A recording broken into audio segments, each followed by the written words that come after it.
Israel ఒకప్పుడు క్రమశిక్షణకి మారుపేరు, దేశభక్తికి మారుపేరు. క్రమంగా దిగజారిపోతున్నది. అక్కడ ఈ కమ్యూనిస్ట్ ఐడియాలజికల్ మూమెంట్స్ కావచ్చు, లేకపోతే మరి ఏదైనా కావచ్చు, కానీ ఆలోచనల తీరు మారిపోయింది.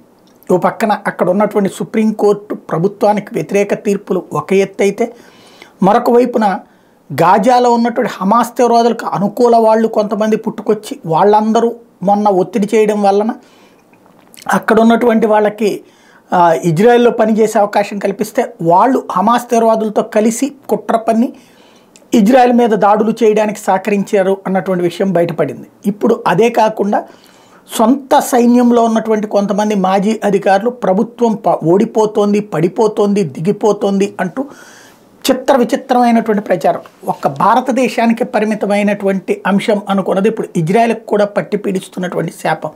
ఒక రష్యా, ఒక చైనాలో ఓడిపోతోందని కానీ పడిపోతోందని కానీ లోకల్గా ఉన్నటువంటి లీడర్లు ఎవరూ మాట్లాడరు. ఎందుకంటే నియంత దేశాలు కాబట్టి. ఆ దేశాలు తప్పు చేస్తున్న వెనకేసుకొచ్చే వాళ్ళే ఉంటారు.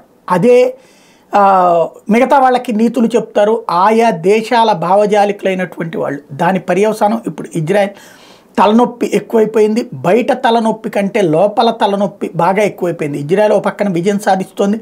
హమాస్ తీవ్రవాదులు భయంతో వణికి చూస్తున్నారు. ప్రపంచ దేశాల ద్వారా ఒత్తిడి తీసుకొచ్చి తగ్గించుకోవడానికి ప్రయత్నిస్తుంటే లోపల ఉన్నటువంటి వాళ్లే వెన్నుపోటు పొడుస్తున్నటువంటి సమస్య ఇజ్రాయెల్ని వెంటాడుతోంది చాలా కాలం తర్వాత.